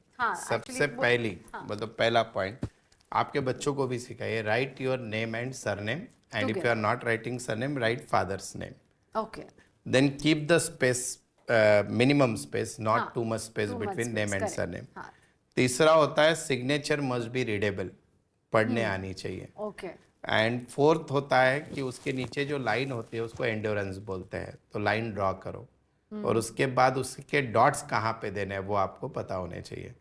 और सबसे इम्पोर्टेंट होता है आप आपके साइन में पैसा डाल सकते हो। सब पैसा किसको नहीं चाहिए? ओके। साइन में मनी बॉल डाले जा सकते हैं। मनी बॉल मतलब क्या होता है? हाँ, अभी आपको एक ही बताता हूँ, मेरा अल्फाबेट नहीं तो अपना पेट कैसा चलेगा, नहीं तो और दो एक तीन V, हाँ, अल्फाबेट V और M वी तो होना ही है। यस, तो देखिए अभी समझो आपकी साइन करते हैं हम लोग, राइट? विद्या मालवदे मैम है, तो इनका वी का मनी बाउल ये ऐसा आ गया, क्या फिर ये वी को ऐसे बना दो, बोलते इसमें हमने जगह ज्यादा बना दी, राइट? हाँ, दिस मतलब इज द ऐसे फर्स्ट बोल थिंग। बन गया है वो, जिसमें पैसे आ सके। आ सके। लेकिन विद्या मैम अगर ऐसे वी बना रही है समझो 2 मिनट के लिए, तो ये फिर संकुचित काम हो गया। तो खाओ पियो कमाओ और बस खत्म कर दो, उतना ही। अच्छा। तो वो हो गया। अब ये जो यहाँ पे ये बना है ma'am, this is called the money bowl, ठीक है? अब इसके बाद आगे देखते हैं। अब मैंने, यस मैम, यस, ये विद्या लिख दिया। अब एम में भी बना सकता हूँ मैं, राइट? अब मैंने जो भी आपका ये था ये कर दिया। अब ये मैंने ऊपर, हमें ना बहुत से लोगों को कोर्ट केसेस में बचाया हमने साइन का एंड प्रॉपर करके। So you can come out का एंड ऊपर जाना, डिपेंड ऑन द अल्फाबेट। और फिर उसके बाद जब आप इसको अंडरलाइन दे रहे हो, देखो ये मैं वाई को इससे कट कर सकता था, लेकिन मैंने किया नहीं। देखो अगर आप कट करते थे मैम, तो ये नहीं करना चाहिए, अदरवाइज लाइन ही ड्रॉ मत करो, दैट इज ओके। और फिर एक डॉट ना देते हुए 2 डॉट। तो ये लाइन जो होती है, ये वाई का जो अपना जो राउंड है वो भी अच्छा बना सकते हैं। पर होता क्या है मैम, एग्जैगरेशन मत करो। अभी किसी ने ना मैम वाई ऐसा बना दिया पूरा, तो ये अर्थी डिजायर ज्यादा हो जाएंगे टुवर्ड्स मटेरियलिटी, सेक्सुअलिटी, दिन रात सिर्फ काम काम काम दिमाग में से। मेरा ऐसा ही था। यस, तो ये अच्छा नहीं है, ठीक है? तो दिस इज लाइक दैट। और 2 डॉट्स भी इंपॉर्टेंट है, दैट गिव्स यू। अभी क्या होता है मैम, अभी की अगर हम 2000 के बाद की जनरेशन देखते हैं तो ये बहुत कम लोगों से मिलनसार होते हैं। तो ये 2 डॉट यानी मेरे हिसाब से बुध है, आपका नेटवर्किंग है। नीचे की लाइन यानी आपका एंड्योरेंस है, शनि महाराज है। ये बाउल जो है ये शुक्र है, ये पैसा है। अल्फाबेट क्लियरिटी ऑफ थॉट्स यानी गुरु है।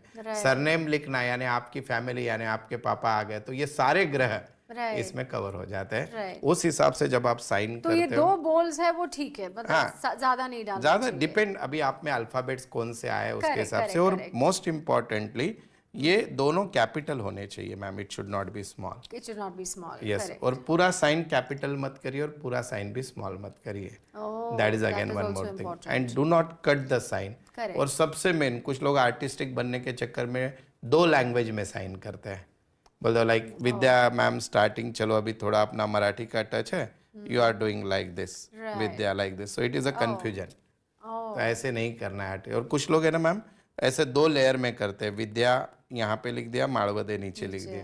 तो ये लोग खुद को पानी, दुनिया को सब पानी कम समझते, मैं ही कुछ हूँ, लाइक दैट। तो ऐसा भी साइन अच्छा नहीं होता। राइट। और फिर हम ऐड भी कर सकते हैं कोई अल्फाबेट्स जो भी है, जैसे आप मैं जनरली क्या करता हूँ, द सक्सेस रेशियो इतना ज़्यादा मेरे न्यूमरोलॉजी का इसलिए कि मैं सिर्फ नाम की स्पेलिंग नहीं बदलता, मैं साइन बना के देता हूँ। अब लोग कॉपी करने लगे उसको, लेकिन उसमें जो चीज़ें डालनी है वो सिर्फ मुझे पता है क्या डाल के देनी है। अभी बहुत बार ऐसे हो जाता है लेडीज क्लाइंट आने के बाद कि वो बोलती है कि ऐसा नहीं, ऐसा बना के दोगे। बोला अरे भाई ये साइन है, it is not you are buying sari और समथिंग। तो वो जितना आप मेरे ये कॉन्सेप्ट से करते हो उसका इफेक्ट आपको 41 डेज में दिखाई देता है। पक्का सबकॉन्शियस लेवल पे अगर थॉट प्रोसेस चेंज हो गई तो यू आर डेफिनेट। और हमारे जो बच्चे मेनली अभी जो 15-16 साल के, जिनकी हमारी तो जिंदगी बीत गई लेकिन हमारी साइन बदल कर, और इंडिया में क्या है, नाम बदलने का प्रोसेस बहुत बड़ा है। साइन आप जस्ट 130 रुपए में पैन कार्ड अपडेट करके बदल दो और वही यूज करो, दैट्स इट, हो जाता है। हो जाता करेक्ट। तो नाम बदलना इज डिफिकल्ट, लेकिन साइन बदलना इतना टफ नहीं है। यस। लवली। तो क्या ऑनलाइन हस्ताक्षर और हाथ से लिखे हस्ताक्षर में अंतर हो सकता है? यस मैम, अभी हम डिजिटल साइन करते हैं, सब चीज़ें होते हैं और day by day digital sign का प्रचलन ज़्यादा है। लेकिन मैं फिर भी बोलता हूँ कि डे टू डे लाइफ में आप एटलीस्ट, अगर साइन करना बंद भी हो गया क्योंकि चेकबुक नहीं है, कुछ नहीं है, start doing signature 24 times daily. Really? It gives you it's a therapy. It's a therapy. It's a remedy for all the religion, everything. No, it's also because हम लिखना हमने बंद कर दिया है। They say कि न्यूरोलॉजिस्ट एक्चुअली से कि लिखना बंद कर दिया है, इसलिए डिमेंशिया का वो ज़्यादा हो गया है। यस मैम, आपने एक बहुत अच्छा पॉइंट इसमें ये किया है। मैं आपको बताता हूँ कि अभी की जो जनरेशन है 2000 के बाद की, राइट, इनका मूड स्विंग इतना ज़्यादा क्यों है? अचानक इस उम्र, कम उम्र के बच्चे सुसाइड क्यों कर रहे हैं, one of the reason is our education pattern. Right. अभी क्या हो गया है, जितना भी सीबीएसई, आईसीएसई और इंटरनेशनल बोर्ड के सिलेबस है, उनके पेपर में ऑब्जेक्टिव क्वेश्चन ज्यादा है, तो ऑब्जेक्टिव क्वेश्चन में लिखना कम हो गया। और दूसरी, ये लोग ब्लैक पेन ज्यादा यूज करते हैं, ब्लैक पेन गिव्स रिजिडिटी।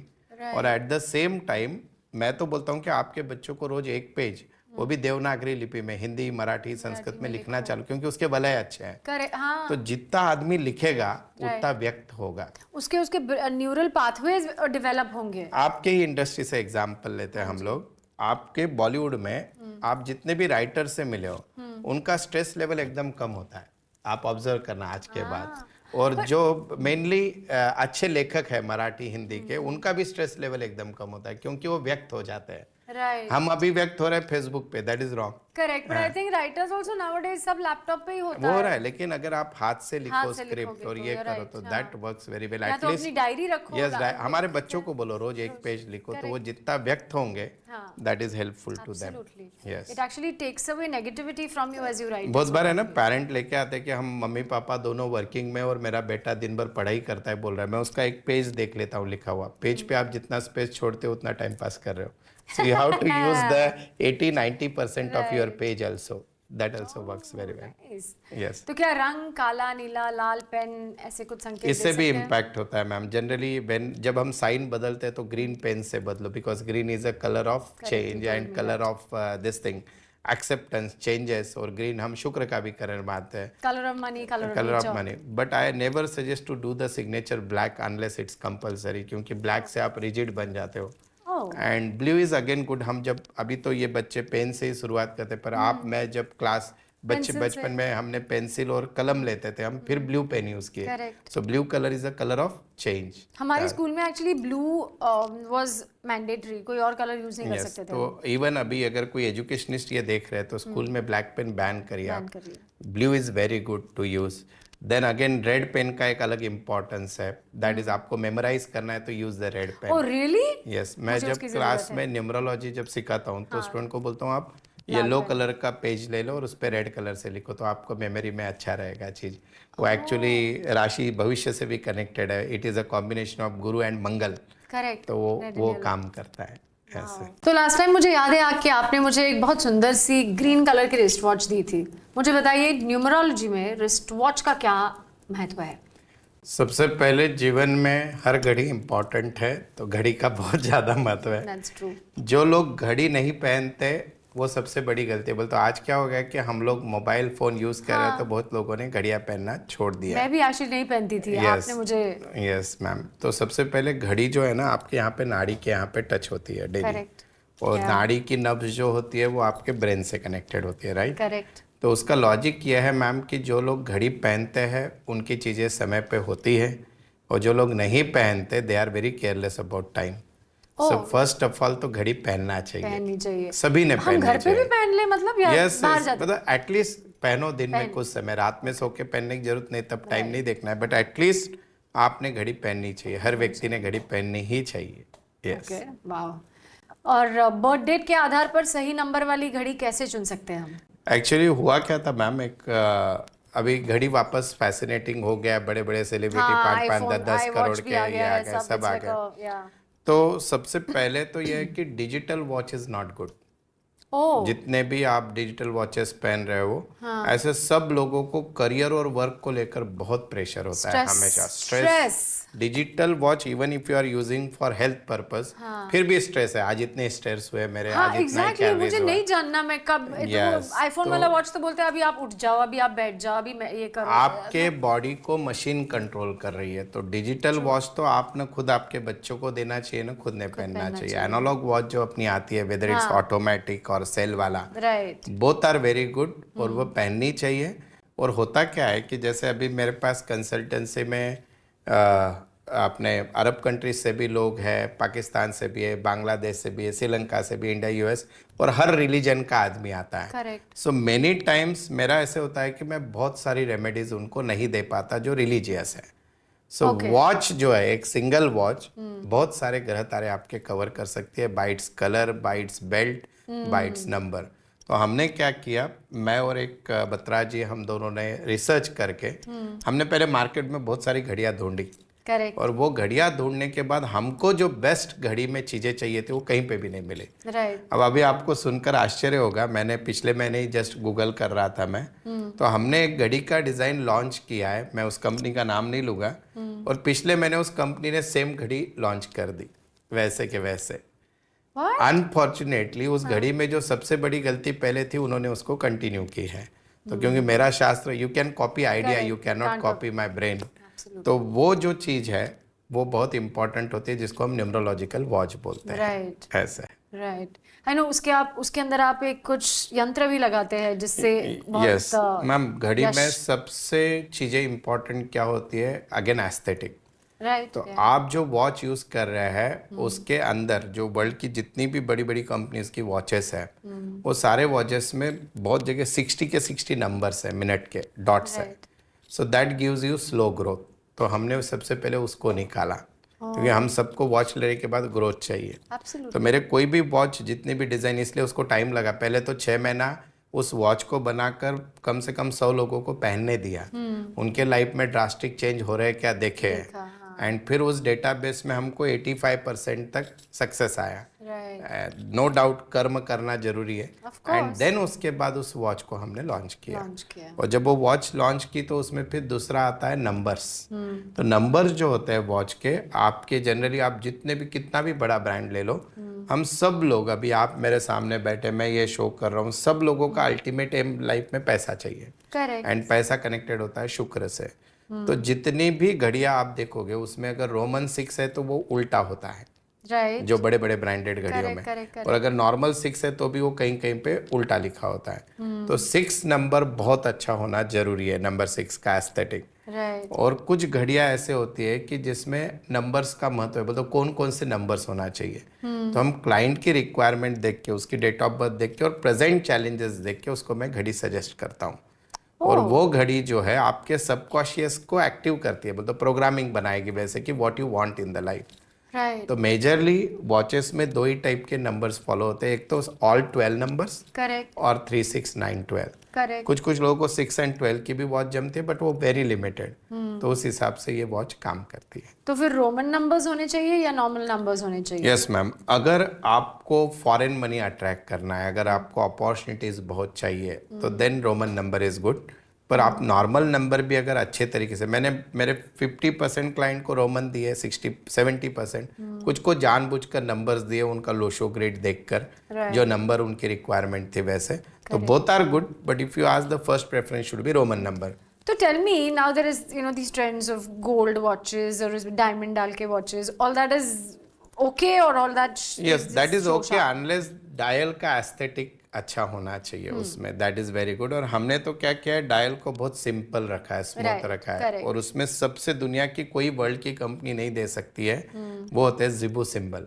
तो जिबू सिंबल क्या होता है, दे आर द लकी यंत्रा, बोलते अगर मैं फॉरेन भाषा में बोलता हूँ यंत्र है वो। तो हमने क्या किया कि भैया सबसे पहले तो वॉच में मेटल्स अच्छे यूज करो। जैसे आप अगर गोल्डन बेल्ट कवर करते हो तो वो शुक्र और गुरु से कवर हो जाता है, सिल्वर है तो वो राहु केतु से कनेक्ट हो जाता है, चंद्रमा से हो जाता है। पहले उसमें और सिल्वर गोल्ड भी डाल सकते हैं, उसमें प्रॉब्लम नहीं है। तो हमने पहले मेटल को अच्छा किया, फिर उसके अंदर के डायल को देखा। तो डायल में क्या किया हमने, 3 कलर सबसे बढ़िया, एक है व्हाइट, दूसरा है गोल्डन और तीसरा है ग्रीन। और वो कलर्स भी मैं क्लाइंट को बोलता हूँ भैया तेरी डेट ऑफ बर्थ भेज, फिर मैं उस हिसाब से तुझे सजेस्ट करता हूँ, उसके कोई पैसे भी नहीं लेता हूँ मैं।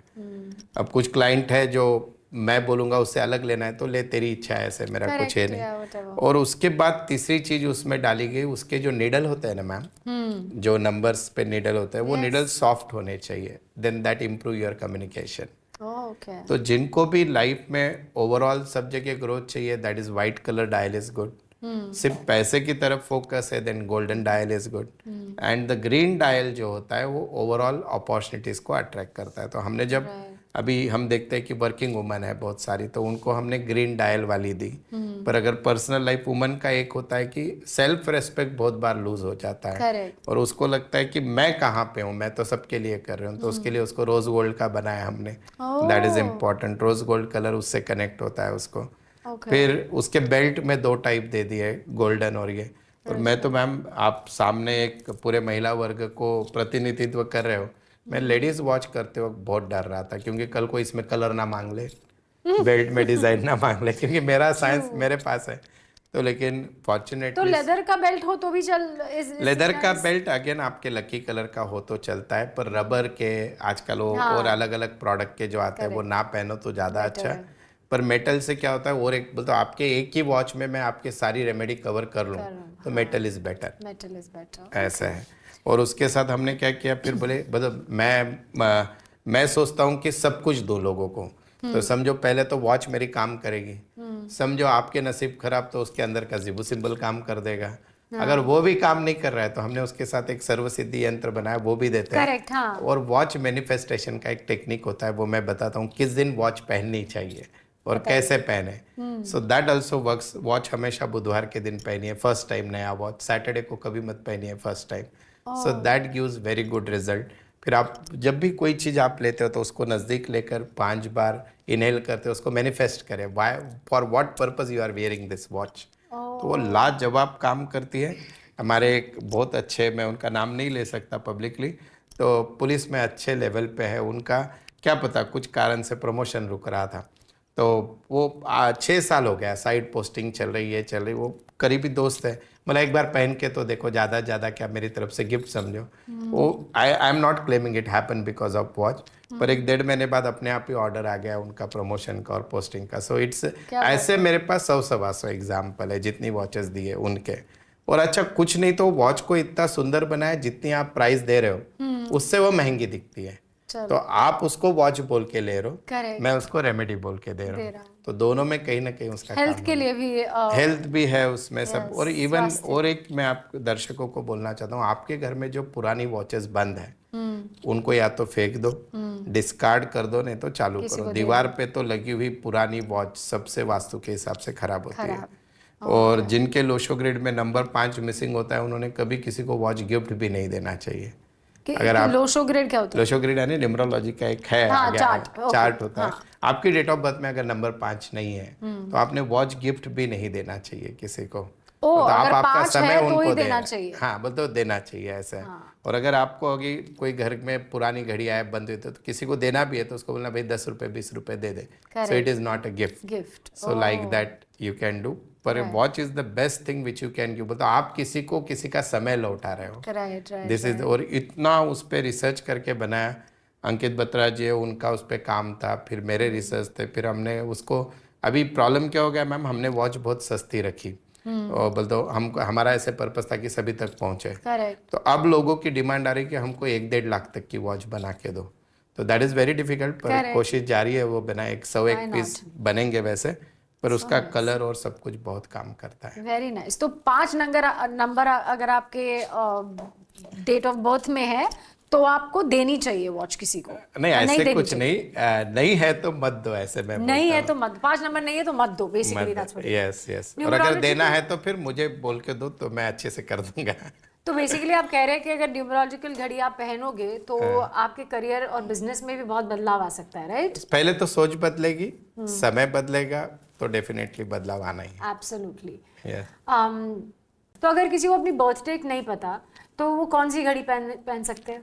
मैं 2 चीज़ें देखता हूँ। अगर बर्थ डेट वाइज दे दे तो उसका जो मिसिंग एलिमेंट होता है उसका घड़ी में देता हूँ उसको। पर अगर किसी को बर्थ डेट नहीं पता तो करंट प्रॉब्लम क्या चल रही है, दैट आई आस्क। रिलेशनशिप में इशू है, करियर में इशू है, हेल्थ में इशू है, अकॉर्डिंगली भी सजेस्ट। ऐसे होता है।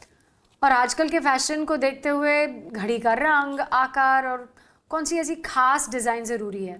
जनरली मैं सजेस्ट करता हूँ कि आप सर्कल वाली ही घड़ी ज़्यादा अच्छी होती है। मतलब बहुत ज़्यादा ऐसे एकदम सीधी स्ट्रेट, आजकल एक तो मैंने देखा लंबी रेक्टेंगल घड़ी देखी थी, दैट इज नॉट गुड।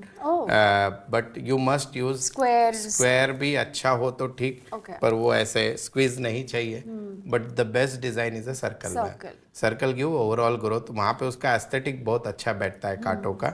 सो अगर रेक्टेंगल घड़ी लेते हो तो आपका बीच में का टाइम स्क्वीज हो जाता है। So that is not good. I think maybe it's also it's like a cut. A circle is a never ending. Yes. Vastu में सर्कल अच्छा नहीं, पर घड़ी में सर्कल बहुत अच्छा होता है। That is the thing. Again, number must be visible. Number should not be reverse. और नंबर मिसिंग नहीं होने चाहिए, बीच बीच में डॉट्स होते हैं, आप बीच में पूछ रहे थे डायमंड वगैरह लगाए होते हैं, सो दैट इज अगेन वो प्रॉपर वे में लगाए हुए होने चाहिए। बहुत बार आप, एक मेरे क्लाइंट है ब्राज़ील के हैं, उन्होंने इस सेम घड़ी को खुद के लिए बनाया around 70 lakh rupees, he made by all diamond gold and everything. तो वो आपकी इच्छा जैसे बनाने, करेक्ट। और कोई ब्रांड्स लोगोज डाल देती है, वो 12 और 6 और इस तरह से, वो भी चल जाता है, या वो शुड नॉट हैपन? नहीं, वो आपके घड़ी में जितनी चीजें मिनिमल रहे ज्यादा अच्छी। ओके, तो मुझे ये घड़ी मिल कहाँ सकती है और मैं इसे कैसे खरीद सकती हूँ? अभी तो लगभग इसका पूरा स्टॉक खत्म होने पे है। We are going to launch the new lot, पर 1-2 महीना वेटिंग लगता है। और बहुत सस्ती है ये घड़ी, आप जितना एक होटल में अगर बर्थडे पार्टी में 4 लोगों का बिल देते हो उतने में घड़ी है। This is the best gift you can give to anybody to change their time. और ये लेडीज की तो ज्यादा सुंदर बनी है मैम वॉचेस, जेंट्स की ठीक है। हाँ, आपको दोनों भी। मेरी बहन के लिए actually you give a watch for a health also. Yes so I think that, तो जाइए आप and go get the watch, it's very nice looking also, और वो काम भी करती है। और मैं क्या बोल रहा हूँ, रेमेडीज कुछ भी ना कर पाओ तो एटलीस्ट अच्छी घड़ी पहनना चालू करें। करेक्ट, समय तो अच्छा शुरू हो जाएगा। Yes, perfect. इतने सारे विषयों पे हमने एक साथ बात की।